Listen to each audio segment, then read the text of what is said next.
Soundbeat is produced at the Belfer Audio Archive, Syracuse University Libraries. I'm Brett Barry. In exactly 15 seconds, we'll be on the air. KAKU 88.5 FM. Okay, here we go.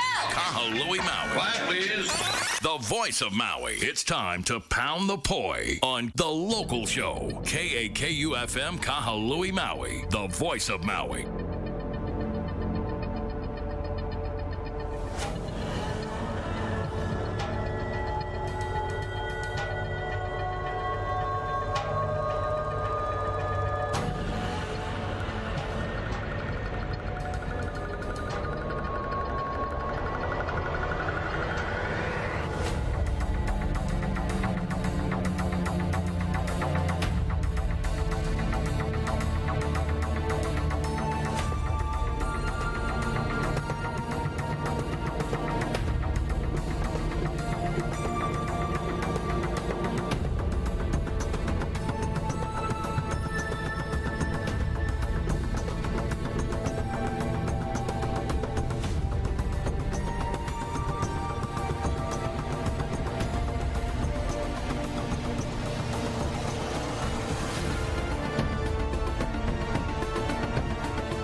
My microphone.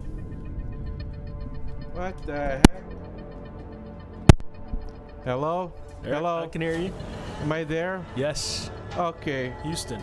Okay. Houston. Problem with the microphone. It's the Loco Show. Thursday Afternoon Frights. With me, Brother Tony Midnite. And Jiren's movie reviews. Brother Jiren. Hey. Aloha. Fresh off the horde. Yes, I am. If you guys don't follow his Instagram, which is Jiren Movie Reviews, you recently were a part of a indie film here on the island, Zombie Golf. Yes. Yeah. Golf Cart. Yeah. I don't think I've shared it on my movie page yet, but on my personal, I did post some stories. Some stories. Yeah. I think it's safe for you to probably follow just the zombie golf movie. All I know on is Instagram. that it's very bloody. I have some behind the scenes photos, but I don't know how much of it I can share just yet. I think I might hold off of it like any other person. It's all good. Yeah, but, yeah. you know, hey, it's cool. Everybody, if you do not know, now you know. Yeah. There is a zombie movie being made on Maui. Yeah. Be on the lookout because the director is aiming to have it definitely before Halloween time. Or definitely by Halloween time for sure. All right, contracted with Tubi.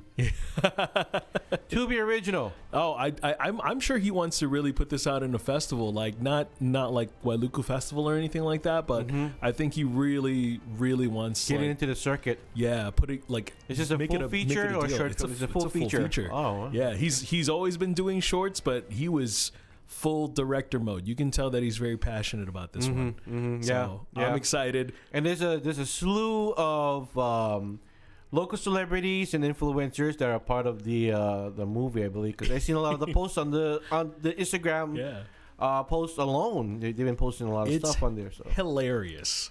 It's hilarious. I've only been on set for like 2 full days. It's a zombie comedy. People don't take it seriously. You know, that's cool. Maybe one day we'll make an actual like real deal zombie apocalypse movie with gore and guts and George A. Romero zombies. Oh, well, this one definitely has gore. Okay, This one yeah. definitely has gore for sure. I mean, it is more blood based than anything. But I mean, I think one day maybe we could go full Romero. But we're running. We're definitely not walking. Oh, you know, I've seen Zombie Tidal Wave. Okay, that's not Romero. There's a slew of these zombie films out there. I can tell you that. But anyways, yeah, we got a whole array of things to talk about today. I've watched some very weird horror films in the past couple of days on the weekend and stuff like that. I've been watching a lot of true crime stuff as well, all on Hulu, I think. Wait, no, the last one I watched on Tubi. And then you've been busy. So you only recently checked out a couple of films yourself, right? Not gonna lie, right after I got home from the set last night, I smashed at least 2 things to watch so we can have a conversation a day. Nice. For sure. So let's get it started with you. I know that one of the movies you watch is basically is it a part of the Twisted Childhood universe? Yeah. Yes. Okay. So unfortunately, you know, Pinocchio Unstrung, which is one of the installments I was very much looking forward to, did not come to Maui. Oh. We've had Winnie the Pooh, Blood and Honey. We've had the sequel. I think Peter Pan's Neverland Nightmare. I think that one also had a brief screening as well. But a 2-night kind of watch? Yeah, but I don't think we got Bambi, and I don't think, and we did not get Pinocchio. Otherwise, that would have definitely been on the list. So I didn't get to see Bambi, and it just so happens it was playing on Peacock. Okay. And I got to finally watch Bambi: The Reckoning. I think that's where a lot of these movies are going to be showing up on the Peacock streaming service. Yeah. Thank goodness, because I'm not planning on buying all of them, even though they all come in a really cool set. Because if you buy the Umbrella edition, they all have like this little cool, like childlike book cover art.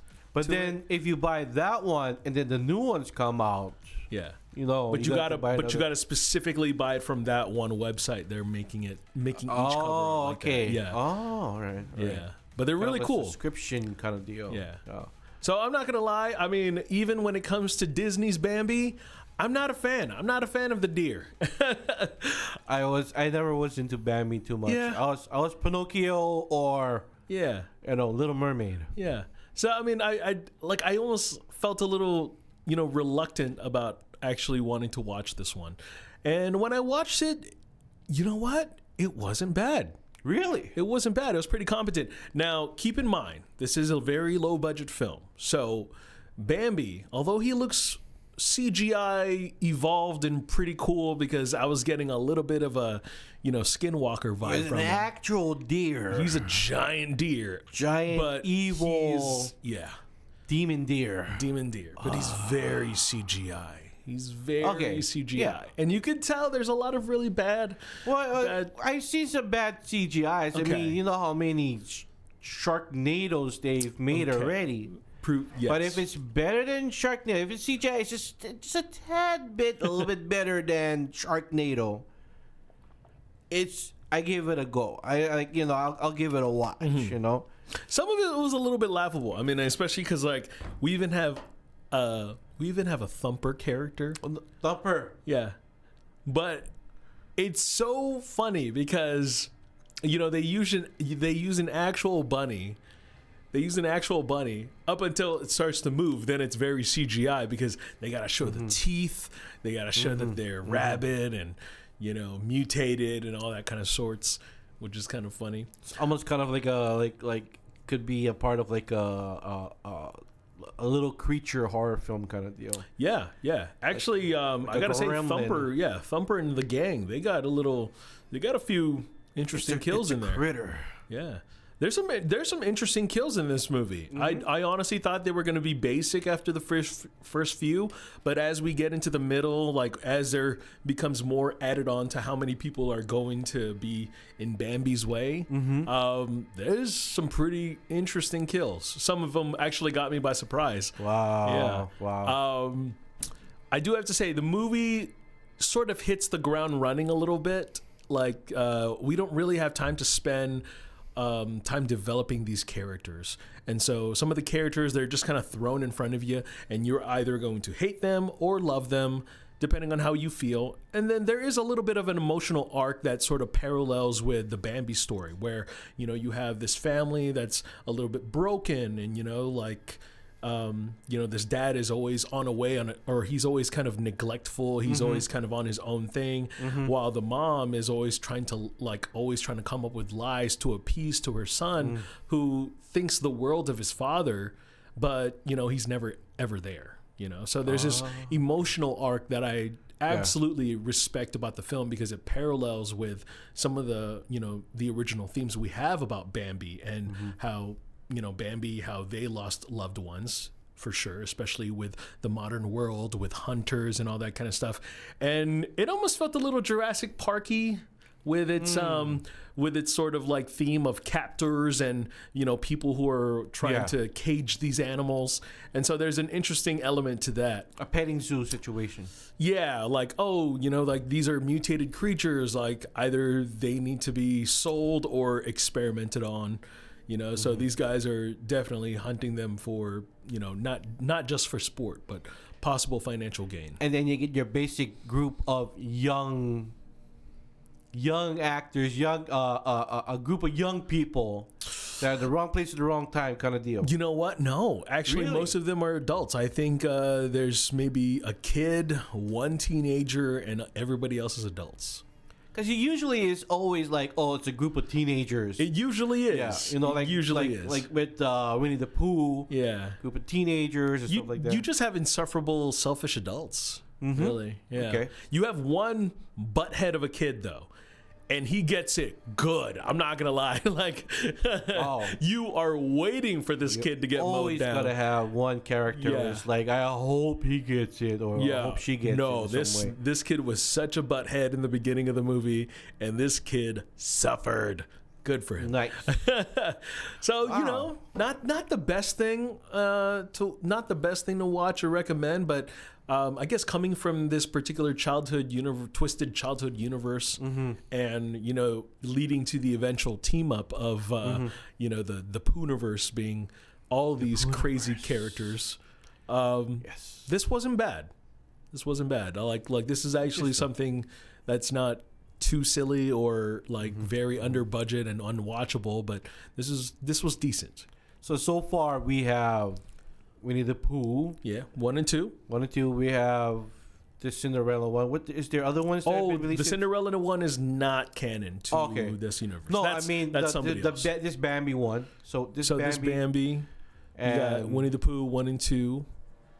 And then Peter Pan's Neverland. Not out yet. And Pinocchio, that's out. And Pinocchio, that's out now in limited theaters. Okay. Yeah. So they were doing just Fathom events for these movies, like a 3-night only, but we didn't even get that with Bambi or with Pinocchio on this island. So, you know, if you have Peacock, definitely check that one out. You know, if you're out there in the US or in the UK somewhere, I'm sure you can watch Pinocchio. Interesting. And the next one you watch is The Punisher. Yeah, the One Last Kill. 1 hour, the One Last Kill, 1 hour short feature, which I think did I talk about that one? I think you did. Yeah, I think you did. Like for like a short period. What is your thoughts on this short little feature that kind of like gives us a storyline, but kind of gives us a cliffhanger at the same time? So I gotta say, as much as I enjoyed it, I'm also disappointed with it. Okay. And, you know, it's only because, like, you know, especially if you are not well versed in the first 2 seasons, or if you haven't had the chance to catch up with Daredevil Born Again, you know, I'm like, how do I say this? I feel like I'm at a Punisher Blue Balls situation. You know, I don't know how many times we have to get reintroduced to Frank Castle, and that's how I feel like this one is. Like, I felt like even though this one has sort of returning characters or references to the previous Netflix shows, this is still trying to introduce Frank Castle at his most vulnerable, at his most rock bottom. And, you know, before he decides to accept and fully embrace, the persona of what he is more than just a killer, but the Punisher, and I feel like it's just been, okay, now we're doing this again. Like, I don't know how many times that we've seen Frank Castle wrestle with his demons. Like, when I watched it, I was kind of like, oh, so you're doing a complete reintroduction as before we go into Brave New Day. Yeah, Brand New Day. Brand New Day, whatever. Yeah. Brave Getting it mixed up with Brave New World. Sorry, with the comic book series. I know, right? They gotta stop making these titles sound the same. Okay, but I felt like we were just retreading the waters of the things that we've already done and seen. And while that is cool for a lot of the casual viewers, it almost makes no sense to have him see the ghosts of characters that were part of that introduction in the Netflix reiterations. Yeah. Because then you're like, okay, who is this? Mostly but you ghosts, as a fan. Mostly illusion. Mostly illusions, mostly all in his heads. And then you as a fan, you're like, I know who those characters are, but the people who are getting introduced to the character, do they know who they are? Are they going to feel left out and confused? And it does kind of go back to how I feel about, Daredevil Born Again. A great show, a wonderful way that they presented. Great first season. Yeah, especially the way that they present Daredevil in the MCU. Yep. But it also feels like, okay, if you haven't seen the Netflix one, do you already feel left out? Or are you getting a proper reintroduction? Yeah. I'm on the fence with that one too. If I had to watch every Friday the 13th movie and get reintroduced to Jason's story, I'd be tired. And the same thing goes for and you know what? Batman is a what do you call? Is at blame for that too. Yeah. I don't know how many times we got to watch his parents get killed in the alleyway. Exactly. How many iterations we have. I was like, I don't need to know that story. We know that story. Is like, move on already. That is why I really like the Robert Pattinson one, because we didn't have to talk about that again. We go right into it. Yeah. The street vigilante that he is. Because it's so cool when Frank Castle finally puts on the Punisher suit, but because this is a presentation that's only like less than an hour, I wanted the rest of the movie to go on like that. But it's not a movie, it's a presentation. And it's like, oh man, I was like, can't you just give us a full movie? I want to see him in the costume doing all the crazy stuff. And he literally gets that within the last minute. You know? And then what we're going to get next is possibly just a PG-13 version of Frank Castle with the Spider-Man film. Yeah. And then what's it going to lead to after that? Yeah. Are we going to get another TV show? Are we going to finally get a full Punisher movie, a new one? I feel like we should get a movie. Yeah, we should get John to do a movie. I'm calling him like he's my best friend. Yeah. Mr. Bernthal should get a movie. Yeah. Yeah, I mean... It's him. That's his character. He's a wonderful actor. I love what he brings to the role. Behind the emblem. Being in the emblem, just embracing who the Punisher is. Yeah, and eventually I would love to see him be very tactical. Because as much as I love Mr. Rage, Mr. Screaming Bernthal, the Punisher can be more than that. The Punisher is a little more calculative. He knows how to be smarter. You know what I mean? Yeah. And I wanna eventually get there, because we've spent the last decade being introduced to him, and I'm a little past that. Did you think that because this takes place in, I forget what area of New York City this is. Yeah, it looks like Brooklyn. It looks like Brooklyn, right? But I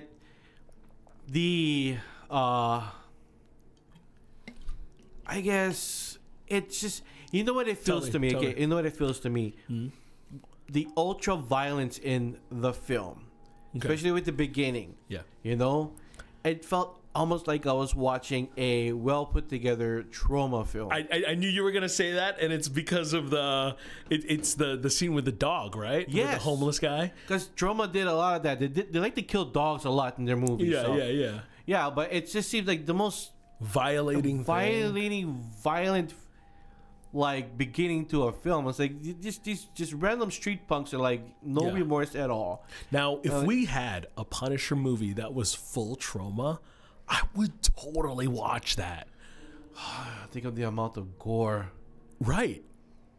But Right. then it'll be full on rated R and the kids can watch Yeah. it. But I think, like, you know, like, and I know I haven't seen it yet, but like if we were going in the direction like the new Toxic Avenger, in which by I a lot have of not people seen it yet. I don't know what's the verdict on that one yet, because I haven't really know seen that a lot. I know that a lot of people have said it's still very tamed in comparison to The original, of yeah. course. Yeah, but like they still enjoyed it. Like it's just nothing. It's nothing like, oh my gosh, this has changed. You know, remakes forever. The you know, first Toxic Avenger, man. When I originally watched it on TV, so all of the violence and R-rated stuff is edited out. now am I too? I don't know if I'm remembering it right. Is there a scene with milk? Like some guy getting drowned with milk? So okay, that was a lot. When I finally got a hold of, because back in the day we had a department store called Woolworth, and they had a media section. And in the media section, how like with Walmart we have $5 DVD bins, Woolworth had $5 VHS bins, and a lot of these were like Troma, like Toxic Avenger, Sergeant Kabuki Man, horror. This is where I got my first copy of The Evil Dead. Okay. Was over here. So I picked up Toxic Avenger and I watched it from beginning to end, and I was like, wow, that's a lot of naked women. And then the violence is just, wow, that's a lot of violence. I mean, there's a scene where Toxic Avenger is like squishing a guy's crotch. Okay.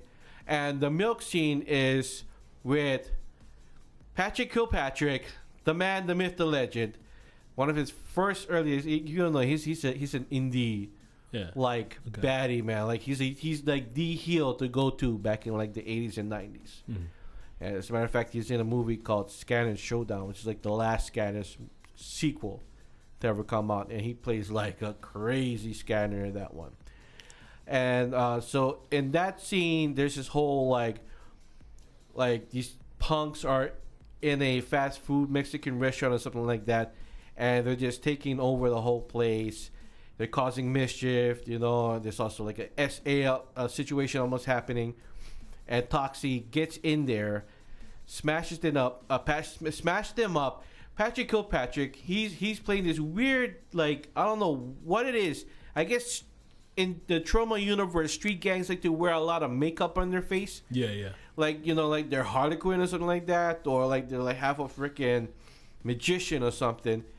He grabs the guy, pulls him to the back kitchen, and proceeds to turn him into a human milkshake.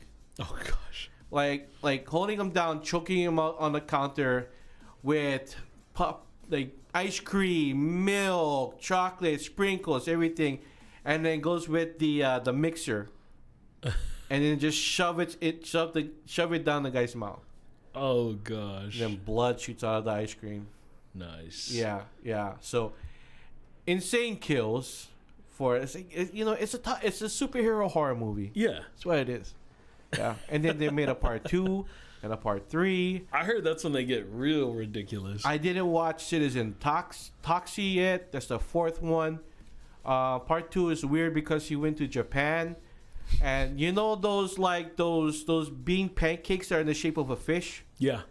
There's a scene where they take that cramping, that iron, and like sticks it on the guy's nose and it smashes it, and his nose comes out in the shape of a fish. No, what? No, I want to watch it just for that. Yeah, and it's more insane than the first one because, you know, when you get the Japanese involved, man, they like to really overreact. Major. So, yeah. How do we go from Toxic Avenger to Punisher to Toxic Avenger? I think we talked about what Punisher would do in Troma. Yeah. That's what he would do. Yeah.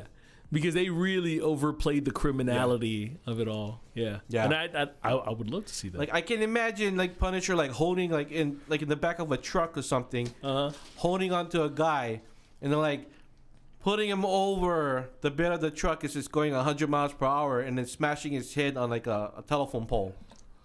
which Troma has done in Tromeo and Juliet. Tromeo and Juliet. Yeah, this guy's hanging out the side of the car at high speed, and he smashes on the telephone pole. Then he's alive still. He gets up and tries to put his brains back in his skull. It didn't work though, so Obviously. he bandages it. He just bandaged himself up, and throughout the other half of the movie, he's kind of dumb because half his brains got spilled out. Troma. Anyways, cool. Yeah. So Punisher, last kill. Awesome. Like, I guess if you're gonna compare it to anything, awesome John Wick run. Yeah. Throughout the middle half of this short film. So, yeah, crazy. Like this, like, you know, that's Punisher to a T. Oh, you know, picking up any weapon that he can get and just goes like mauls down through like 100 or so gang members in that one apartment building. So that's the coolest part of the movie too. So on my part, I watched one movie on Sunday, and last night I quickly checked out one last night as well.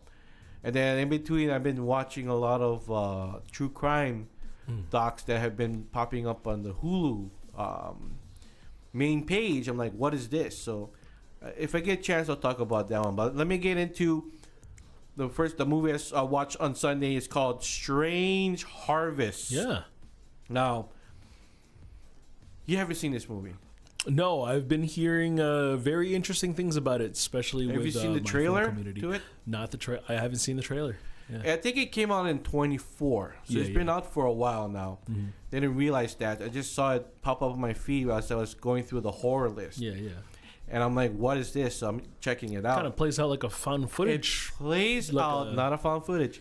It's a mockumentary. It's a horror mockumentary, and it plays out like your basic true crime doc. Right. But there's more to it, right? Pretty much, there's more to it. So the whole idea of the movie is that it's again like a true crime documentary where two detectives are talking about their biggest case of their life, trying to catch a serial killer named Mr. Shiny. Mr. Shiny. Okay, all right. Mr. Shiny is a serial killer that ritualistically kills people.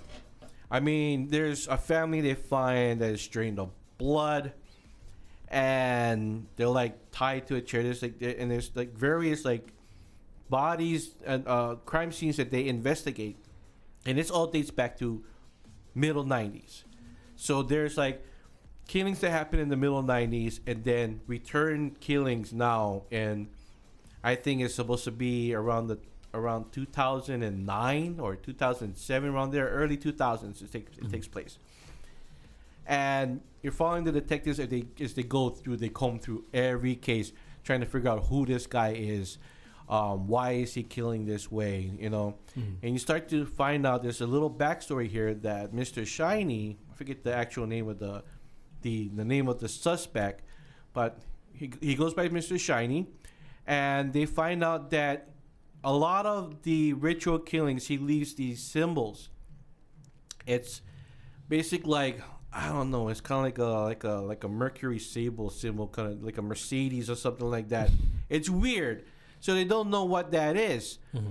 And they start doing their research, and they come to find out a lot about his backstory, where he said to a friend he went off someplace, and when he came back, he saw something that was not like it's like something that no human being should see, and that drove him to create the ritualistic killings that he does.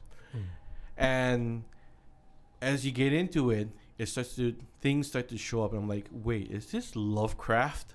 Is it?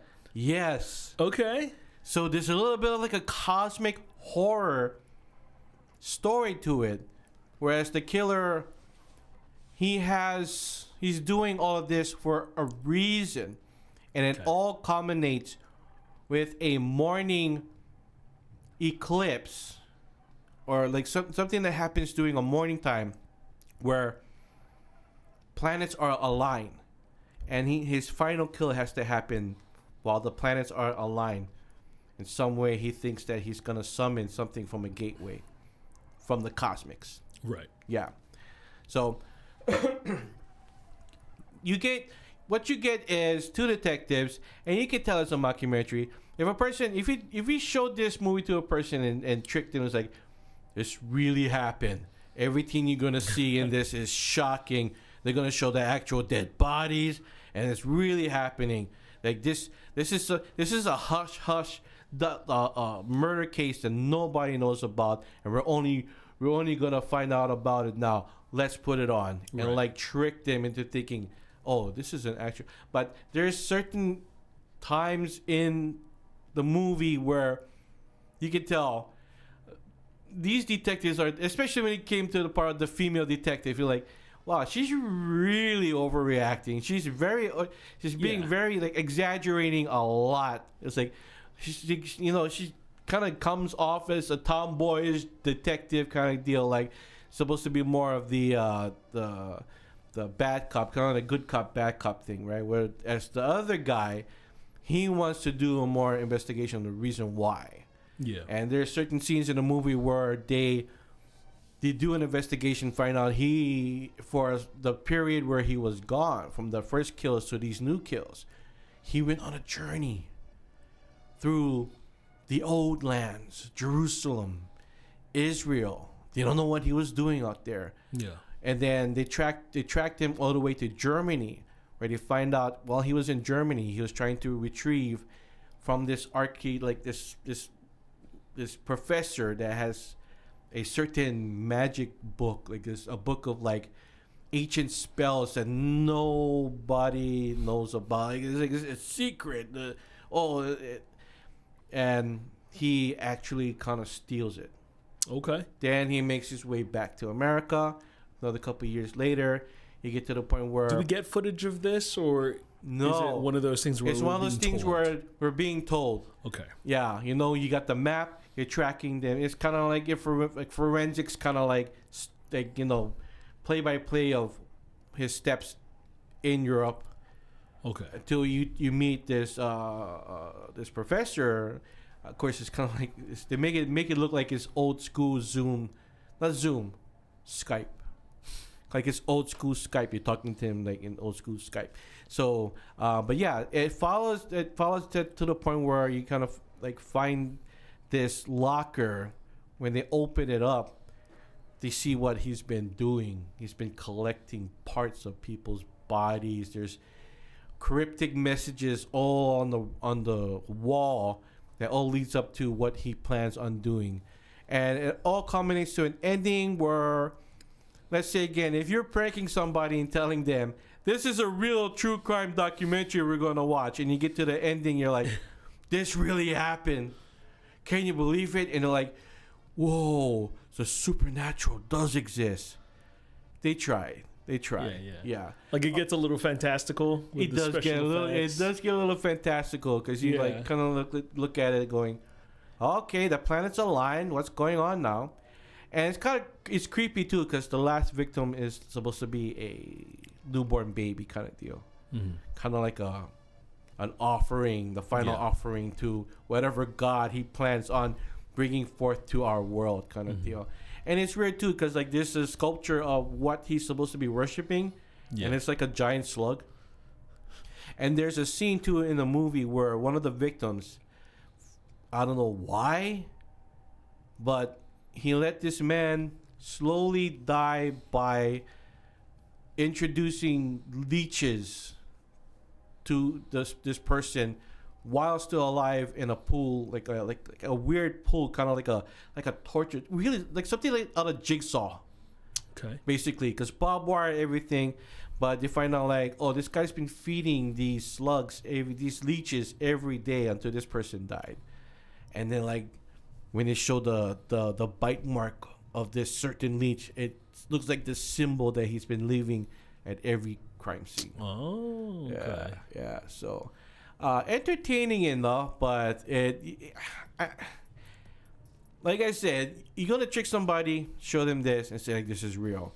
But to a horror fan, I'm like, yeah, this entertaining enough. But I liked it. It was okay. It was okay. The cosmic horror angle, I'm like, wow, you guys should have done it like maybe if you done it a little bit more weird, where you kind of see a little bit, more Lovecraftian kind of deal with it. But for what it is, I liked it. It's pretty cool, especially when it came down to it. It kind of ends up looking like a slasher film too, because he molds this weird like doll mask over his face.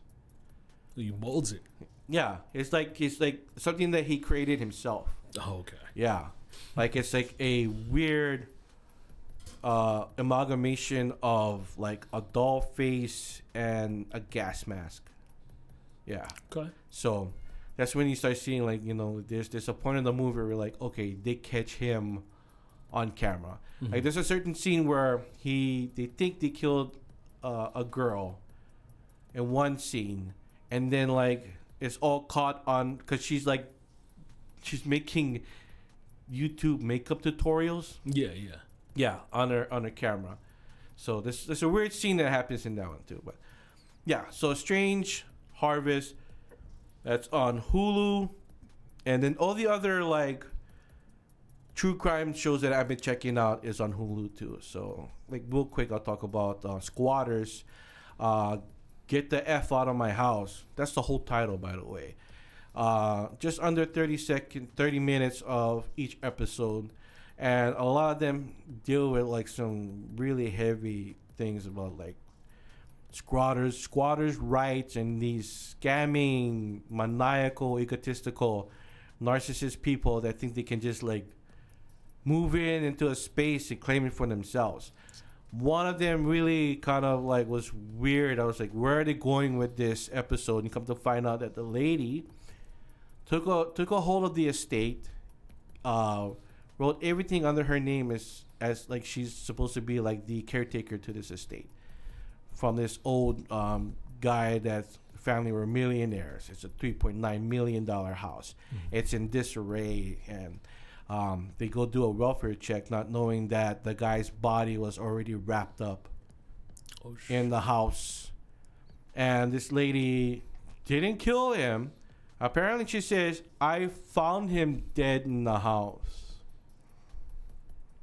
But because of doing fraudulent stuff with the family's estate, she just came in and started putting her name on everything, kind of deal. Yeah.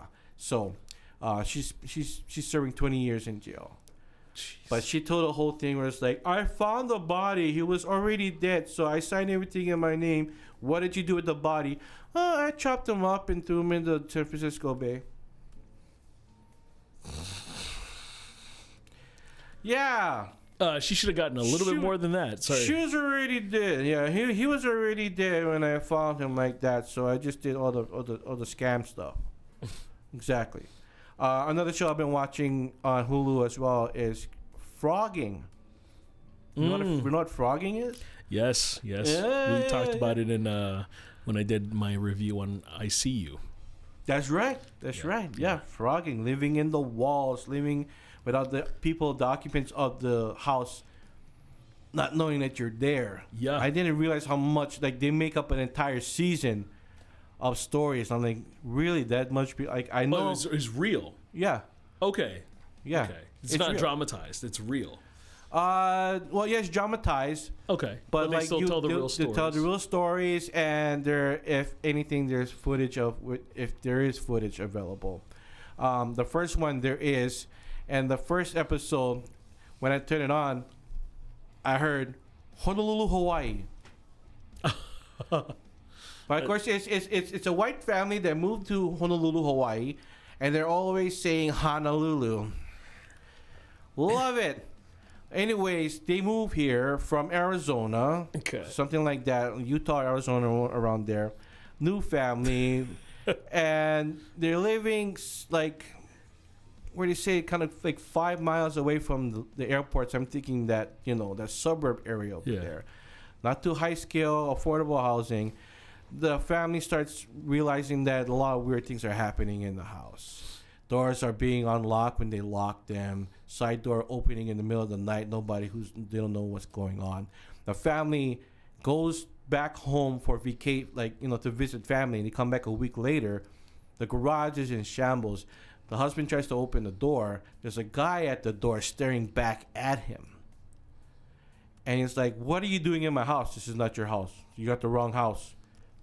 Busts through the door, pulls the guy out. Cops come, arrest him. Come to find out, he's been in the house for about a month. I don't know exactly where he was hiding in the house. I don't know if he's in the walls or the crawl space or the attic or whatever. But there's actual, they cut off his full face. You only see the bottom half of his mouth. But he made this weird, like mocking makeup tutorial on this woman's computer, because in some way I think he was watching her every day, putting on her makeup and watching stupid tutorials on YouTube. Yeah. It's a thing. So he's mocking her, and then they find his journal, and it says in the journal that he wanted to do experimental surgeries on the family when they got back. He had not a kill, but like a surgical layout on the bed in the bedroom, knives and whatever, all set up. He wanted to do an experiment and turn the family into omnivores, which is a species that he created in his brain. What? Yes. So I'm like, this is not a local boy hiding in the house. Where did this transplant come from? He brought him in from California. This is a certifiable psycho. Yeah. They arrest the guy. He goes into jail. They let him go about a week later. They find him now hiding out in a Buddhist temple. They bring him back to the jail. He ends up killing his cellmate. What the heck? Hawaii. Oh my. Plan on moving in? Come on down, man. We got a lot of good houses with empty spaces in the walls. That's great. So I've got 14 minutes left. So I watched this movie last night. So the reason why I watched this movie, because I saw a couple of YouTube videos or one of those like Facebook reels where they talk about movies that are very scary or creepy enough and entertaining on Tubi right now. And this came up on the list. This movie is called Violett, with 2 T's. Okay. And I don't know what I'm getting myself into. I started watching the movie and I'm like, yo, I guess for an Australian feature, I'm guessing that all the emo Gothic filmmakers in Australia got together and said, hey, let's make a horror movie. And this is what came out. Violett. The story of a woman spiraling into madness. Because it's not told halfway through the movie of why this woman looks like she belongs in a My Chemical Romance video. She looks dead already, jet black hair, with like that weird kind of like, you know what she kind of looks like? She kind of reminds me of like Salad Fingers. If Salad Fingers was a female human Gothic emo kid. And I don't know where it's going with that. But anyways, but it feels that way because the whole movie you're watching, it's like, yo, this woman is always depressed. What's your story? And you watch, it's like in her mind, like, I guess she jumps into parallel universes in her head where like she's trying to protect her daughter from everything around her. And everything around her is somewhat evil. The old lady down the street might be a witch, you know, kind of like a Snow White and the Seven Dwarfs, kind of like evil witch kind of deal, you know, coming around with your child likes some fruits, and the fruits are all rotten and stuff like that. You got the weird artist down the street that, you know, draws with a maniacal look on his face. You got the gardener or the handyman in the neighborhood that looks like, oh, he could at any time be a total predator to her daughter. And you get all of this imagery, all this like hallucinations that she's having. Meanwhile, you don't know what to think. Is the husband a part of the hallucination, or is he the only like God? I get the words in my head, but I can't even like say the word. It's like I get the idea of it, but it's kind of like he's like the maybe like the only real thing throughout the whole film. Okay. While she's just going down a road of madness of why she's like this. I tried to protect my daughter. I tried to protect my daughter from the evils of the world, and you get to the middle part of the movie and you kind of find out like, oh, that's why she's like this. Her daughter's been missing for the past year. So this is her psychological breakdown from her daughter going missing. Or as the story goes. Yeah. Because apparently, like, in Australia at that time, there's like missing children. There's always these stories in the background of missing child. Yeah. And her child becomes one of those children that go missing. Then you keep following the story till it gets to a part where, so possibly that's the reason why the daughter went missing. You get little glimpses here and there of like, what the real story is, what the real backstory is going on, or why the daughter's missing, what happened to the daughter. And you kind of like go, okay, I'm suspicious of this person, till you get to another twist ending where you're like, wait, what? Yeah. You like those? You like those kind of endings? This is not even like M. Night Shyamalan style twist endings either, too. It's kind of like one of those. But here's the thing, though. Ambiguous. Here's the thing. When it got to that point, I was surprised, like genuinely surprised, because I figure like the whole thing that was happening the whole time, because you're given a storyline that kind of like, oh, maybe that's why she's like that.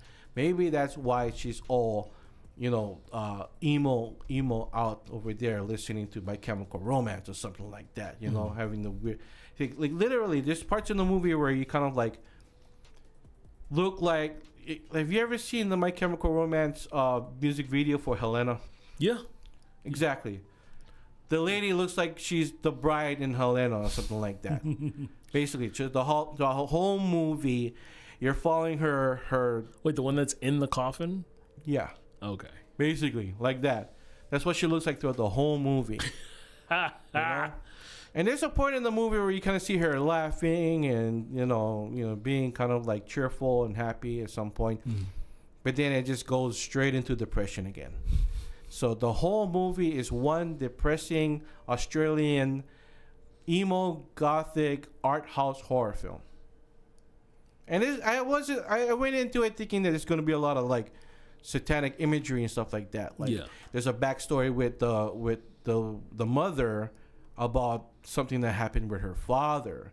So you kind of get flashbacks to like her seeing her father around town with blood dripping from his mouth. Like, what did the father do? And there's other scenes where she's talking to the mother and the mother's saying, I should have protected you. So all of this, even though the whole movie is like one drawn out slow burn that doesn't even like doesn't burn completely. It's just slow. There's a scene in there where the mother's like, oh, I wish I could have protected you, and this whole thing, and it kind of like culminates to the ending where you're kind of like, okay, so the mother is really messed up, and you don't know what is what, and how she got to that point. The imagery is like, again, if you're emo gothic, you probably sit down and go like, this could have been one long music video. Like if you want to put like a playlist of like your favorite emo goth songs together and just play it along this movie, because you get like weird drawn out scenes where like she's in a field staring at the sky. Art house. It's art house. I don't know if you experience these types of movies All the time. all the time. All the time. Long-winded little scenes where just like they're in a field, you know, and sometimes it's in color, sometimes it's in black and white. Yeah. It's so experimental. There's one scene in the movie where it turns into a silent film. Why? Like and like turn of the century French like like French art film. Kind of like it's kind of paying homage to Cabinet of Dr. Caligari or Nosferatu at one point, because it's black and white and you have like all the weird subtitles Yeah. in red at the bottom, like where's my daughter, and all these kids are like running to this ice cream truck, and the ice cream truck is handing out severed fingers, and the kids are like licking the blood off the severed finger, and the daughter slowly reaching out trying to grab one, and it turns out it's the mother's father, and a weird like Joker grin. Yeah. And then she snaps out of it, and she's back at home eating dinner. And then bathtub in the middle of a sunflower field kind of deal. Yeah. So overall, entertaining enough, but it's not for everybody. Yeah. I found it okay, only because, you know, I put myself through the ringer with like David Lynch movies, Eraserhead, you know, a Lost Highway, watching Twin Peaks back in the day. I've also put myself through like a lot of Cronenberg's earlier stuff was kind of like weird art housey a little bit here and there, but like sleazy art house. Mm-hmm. Kind of like, I don't know if you've seen Shivers. Have you seen Shivers? No. It's weird. It's about like a parasite that goes to like infects people, and they become like sexual monsters, like sexual zombies. Didn't Slither take inspiration from that? No. Yeah, kind of. More Night of the Yeah. Creeps, but yeah. Yeah, you know. And then there's Rabid. Yeah. I like Rabid. Have you seen Rabid? No, I haven't. Have you seen the remake? No, I haven't. You know who directed the remake? No. The Soska sisters. Okay, the Soska. Soska. They made See No Evil 2 and American Mary. Love American Mary. Yeah. Let me guess. Is Isabel, Catherine Isabel? Is she in that one too? She's in that one too. Gotcha. I mean, that's how she got the deal with See No Evil 2. Yeah. Pretty much, basically. And then now they kind of like in indie low budget feature making, because they did a remake of Rabid, and it was all right. But I when it got to the ending part, I'm like, why is CM Punk in here? And AG Lee. I guess that's how they got married. Oh, Maybe they were already dating at that point. I didn't realize it, but yeah, CM Punk and AG Lee and Rabid, directed by the Soska sisters. Are they really sisters? I think they are. Anyways, WWE Entertainment. No. WWE Entertainment. They're not making horror movies anymore. Are they still making movies? I don't know. Well, how many Should ask Marines do we have already? I don't know. Like the first one, Marine John Cena. Second one, Ted DiBiase. No, I think one of the Marines is The Miz. I think The Miz was one of the Marines. And then I think the latest one was Cody Rhodes. Oh my gosh, I haven't kept up. I don't even seen the trailers for these. And then you have all of the Stone Cold Steve Austin movies. Oh my gosh, He made a lot of movies. dude, I think there was one movie I don't even know the name of it, but like randomly, it was Steven Seagal and Stone Cold Steve Austin. Yeah. I'm like, what is this? It was like Maximum something, and it all took place in a prison or something like that. It did take place in a prison. Exactly. And there's like It's one so- rapper. Yeah. There's a rapper in there. I don't know who is it. And not it's so not John. funny because he's just like Steven Seagal is just hand chopping people, man. Yeah. That's all he can do. That's all he can do. It's like one hit, they're like severely damaged. He can't do any kicks anymore. He's Yeah. bottom heavy. Yeah, so poor he's man. just like doing that, and the guy just instantly hits the locker. You know real what hard. I heard? Steven Seagal, Who's a that? very egotistical maniac. I mean, Egomaniacal. The fame got to his head. I don't know, maybe he was Yeah. already that way though. I mean, his acting ain't jack anymore. I think he made one movie with vampires. That wouldn't surprise me.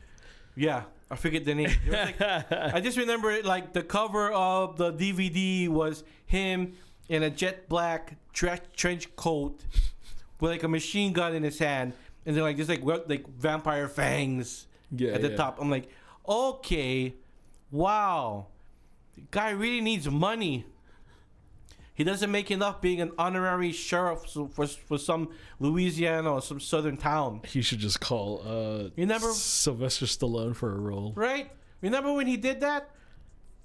Which one was it again? Steven Seagal did a reality show where he became an honorary sheriff for this small town, and the show follows him as they go around busting criminals. It's Steven Seagal in a cops reality show type situation. No. Yes. Sounds like a bounty hunter situation. Exactly. I think that's what it is. That's what sheriffs do. They go and hunt down people that have outstanding warrants. Oh my gosh. Yeah. That's a bounty hunter thing. That is. I'd rather watch Dog the Bounty Hunter. Anyways, that's it for this episode of Thursday Afternoon Frights. We'll be back next week Thursday with some more stuff. I'll check out some more new stuff that is out. Probably have Spider-Man on you. Spider-Man does whatever Spider-Pig does. Yes. We're out of here. Aloha.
How's it? I'm Brother Tony from the local show.